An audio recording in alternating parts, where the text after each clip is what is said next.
Assalomu alaykum. Men ismim Saydolim. Men hozir Germaniyadaman. Oxirgi 6 oydan 5 oy shu yerda edim.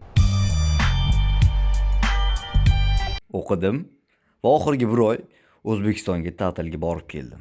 Hozir O'zbekistonga qaytib uchib ketishimga 6 soat qoldi. 6 soatdan keyin samolyotim bor. Bu videoda esa Berlinga qaytib kelganimdan keyin 2 haftam qay tarzda qanaqa o'tganligi haqida bo'ladi. Qani ketdi. Avvalambor hammasi 13 mart 2025-yilda boshlandi. Men samolyotga o'tiribman, shunday uchib ketdim. Tog'larning orasidan, takoy qorli daralardan, shaharlardan, daryolardan, dengizlardan ustidan uchib o'tib, orada mana seriozniy rasmga tushib oldim. Ovqatlanib oldim. Men ko'rib turganinglardek bu ikkita pirog, bananli va olchali jemi bilan non, yogurt, pomidor bodring, sariyog' bor edi, kofe ichdim. Bo'ldi. Shunaqa Toshkentdan Istanbulga, Istanbuldan esa mana Berlinga keldim. 13 mart kechki payt keldim, o'rtoqlarim meni aeroportda kutib olishdi. Keyin ularning uyiga bordik, omonatlar bor edi, ularni o'rtoqlarimga berdim. Omonatni berib, takoy qur shokoladlarni, kolbasalarni birga yedik, suhbatlashdik. Keyin biz o'zimiz uyga keldik bolalar bilan va men joyida uyquni bosdim, chunki uzoq safardan keyin ancha charchagandim. Ertasi kuni 14-mart O'zbekiston Respublikasining Germaniyadagi elchixonasida tadbir bor edi. Men hali O'zbekistondaligimda ro'yxatdan o'tib qo'ydim. Tadbir soat 3 ga edi. Bolalar bilan ko'rishib, birga elchixona tomon yo'l oldik. Tadbir haqida aytib bersam, jadidlarimizdan biri Mahmudxo'ja Behbudiyning 150 yillari uchun Germaniyada birinchi marotaba studentlar yig'ilishi bo'ldi. Mana rasmni ham ko'rishingiz mumkin. Hozir esa muxbir opaga yuzlanamiz. Mamlakatimizning Germaniyadagi elchixonasida Turkiston jadidchilik harakatining asoschisi, atoqli adib va jamoat arbobi, noshir va pedagog Mahmudxo'ja Behbudiy tavalludining 150 yilligiga bag'ishlangan madaniy ma'rifiy tadbir o'tkazildi. Bo'ladi, bundan ko'p. Video uzun emas, 2 minutlik. Agar ko'raman desanglar, unda pastda описание va izohlarda link, ya'ni havola qoldiraman. Undan Axborot 24 ni rasmiy Telegram kanaliga joylangan ushbu videoni o'zingiz ko'rib olishingiz mumkin. Undan tashqari Dunyo informatsion dasturi ham bu tadbirni internetga, saytlarga chop etgan, video va rasmlar olindi va ko'rib turganingizdek kamina ham rasmga chetdan olingan bo'lsa ham, kamerani e'tiborlaridan chetda qolmagan holda skromni o'tirib berganman. Ozingcha tadbirdan lavhalarni ko'rsataman. Bu bir dahshatli tush. Uyg'onmoq shart. Biz bundan so'rada. Ammo boshimizda shug'ullangan qush ko'rdik. Qismatimiz kelajak. Uning moliyaviy ishlari bilan shug'ullanadi. Ya'ni loyihalar va tadbirlar uchun. Bu orada o'rtoqlarim meni sekin bildirmasdan shunqorladi, rasmga olishgan. Keyin esa tadbir tugadi va uzoq kutilgan iftorga navbat keldi. Yana o'sha joydamiz, yana o'sha stol, yana posolstvo. Bu safar sal razlichalar bor, suv ham, sok, juicy va ko'p somsa. Не только somsa yeyapsizlar, va biz ham. Iftorga somsalar bilan nabitkalarni biqin qilib, rasmga tushib, uyga kelib kelayotganda yotdim. 15 mart keldi. Bu orada O'zbekistondan ko'p kitoblar olib keldim. Har kuni kitob o'qish challenge-ni o'zim uchun boshlagandim va butun kun o'sha kuni Aleksandr Dyumani 3 mushketyor qahramoni romanini o'qigandim. Kechqurunga esa o'rtog'imizdan bittasi shunda bolalar yig'ishtirlaring masalasiga iftor qilib beraman dedi. O'zbekcha restoranda Taste of Samarqand, ya'ni Samarqandning ta'mi degan restoranda biza ovqatlandik. O'zbekcha atmosferada, o'zbekcha ovqatlar bilan birga.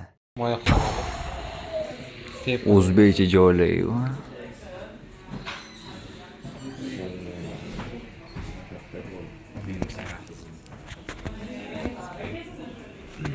Bu menyu. O'zbek o'g'lonlari, o'zbek bolalari bilan birga yaxshi vaqt o'tkazdik, yaxshi suhbatlashdik va maza qilib ovqatlandik. Kelib ketishinglarni tavsiya qilaman. Yuztalik. Shu yog'iga bitta mantiqiy savol, shunaqa osh, somsa, mantilarni biqin qilgandan keyin uyga kelib men nima qildim? Keyin kelib kelayotganda uyquni berdim. Sal vaqt o'tib 20-mart keldi. O'zbekiston va Qirg'iziston terma jamoalari futbol o'ynashdi. 2026-yilgi jahon chempionati uchun bolalar bilan mazza qilib futbol ko'rdik. Chiqarmoqda dedik. Normal boshlash. Zarba ber. Pas. Yana pas. Xuddi shunday. Zarba. Yana sayma. Gol gol gol gol gol gol gol. Gol gol gol. Aha, xuddi shunaqa emotsiyalar bizda ham bo'ldi. O'yin juda qiziqarli bo'ldi. O'zbekiston 1-0 ga yutdi. Oradan 2-3 kun o'tdi, men boshlagan kitob challenge'im yaxshi ketayotdi. Allaqachon 3 mushketyor kitobimni tugatib, keyingi kitobni o'qigani o'tgandim va o'sha payt menga birdaniga telefon bo'lib qoldi.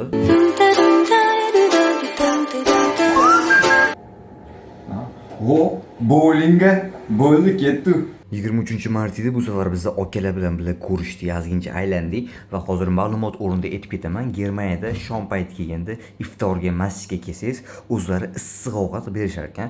Masalan, iftorlik qilib berishar ekanda, keyin qaysidir masjidlarda birinchi xurmo berib, og'iz ochib shom o'qib oladi, keyin issiq ovqatga beriladi. Mana rasmlarni ko'rsanglar bo'ladi. Bunaqa ovqat yaxshi, to'yimli, barakali, zo'r ovqatlar, mashalloh. Va ba'zi bir boshqa masjidlarda birinchi issiq ovqat tarqatib, hamma yegandan keyin shom o'qishar ekan. Bunisi endi masjid tanlagan yo'lga qarab bo'lib ketaveradi. O'sha kuni esa ikkiga bo'lindi. Yarmimiz masjidda ovqatlandi, yarmimiz ko'chada fast foodda. Ular bunaqa Imren harakatda odam ko'p ekan. Вообще, bunaqa narsa oldik. Yaxshi, to'yimli mana shu narsa olib yeb oldik. Uber Arena. Keyin esa shu Uber Arena degan joyda bowling o'ynagani keldik. Bu yerda mana bolalar o'ynashyapti. Bu yerda akalar bilan men bu yerda.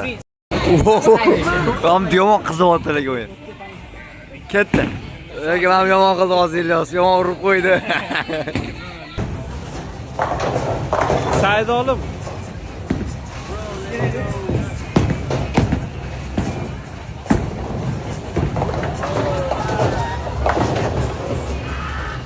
Keyin esa biz o'tdan chiqib turib, kechki sayr qildik. Uber Arena atroflarini aylandik.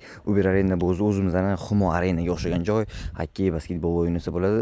Keyin zo'r joylarni topdik kechki sayrga va rasm tushadigan joylar bor ekan. Unaqa rasmlarga tushib oldik. Keyin ovqatlanishga bordik, narsalar yedik, semichga chaqdik, mana ham chaqonman. Takoy narsalar yeb. Keyin sekin mana hozir suvni bo'yida aylanib, mana bitta bog'lar bilan hammamiz sekin yurimiz. Endi ovqat yeb oldik, semichga chaqib oldik. Endi sekin yana kechki sayr.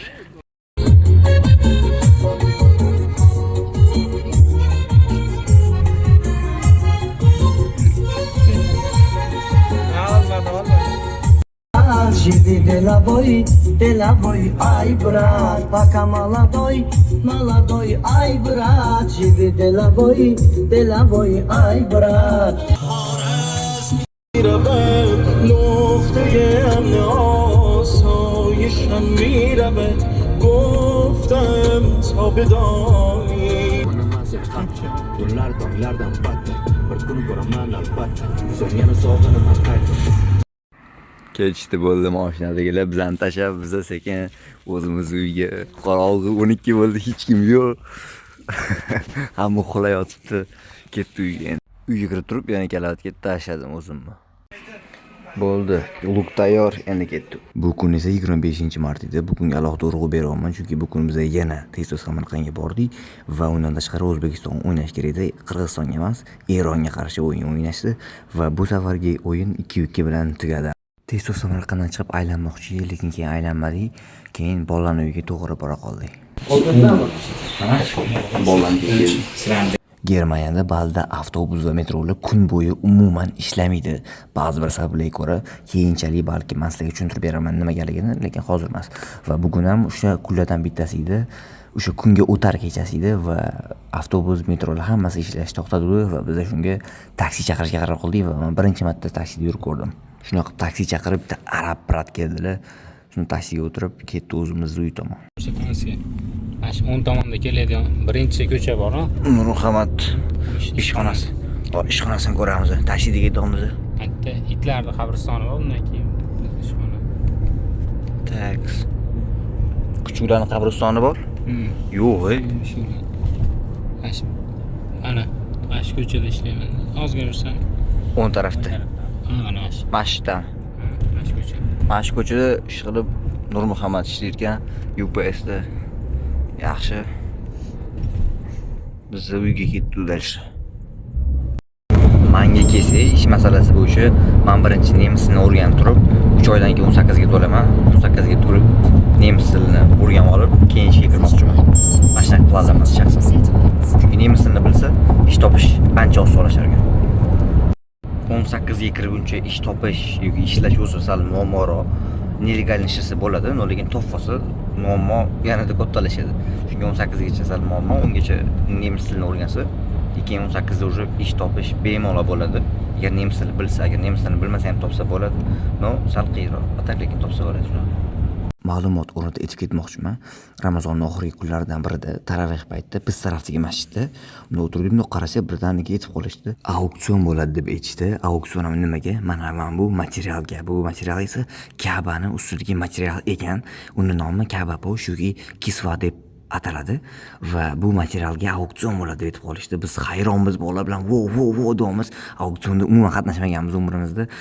Bu o'ziga yarasha o'zgacha zo'r tajriba bo'ldi biz uchun ham.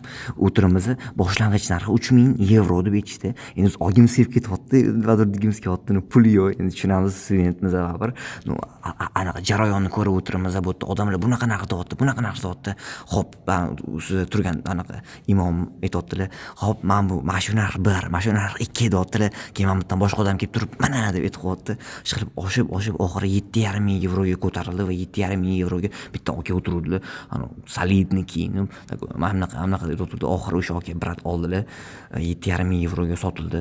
Zo'r bo'ldi. Biz uchun ham o'ziga yarasha zo'r tajriba bo'ldi. Bunaqa atmosferada, bunaqa o'zi auksionda bo'lmagandek hech ham baza qilish joyiga. Men qarasanglar, Germaniyada yerlar top-toza bo'lib qoldi mana bu yerda. Chunki u mashina ertalab soat 5 dan hozir mana chiqqan, ko'chalarni sekin-sekin tozalab yuradi. Tozalab ketadi. Yerlar sal kirroq edi. Men qaraylar, suv ham sevib ketishganda. Teknologiya. Nima bu? Слишком прогресс такой, texnologический. Bizga ham kelish kerak bu narsalar, xudo xolasa. Shunaqa qilib mana Toshkentdan kelib Germaniyadagi o'zim 2 haftalik kanikulimni shunaqa tarzda o'tkazdim. Ideal hayotda yashayapsanmi desanglar, yo'q, ideal emas. O'ziga yarasha juda ham ko'p muammolar bor. Ularni hal qilyapman.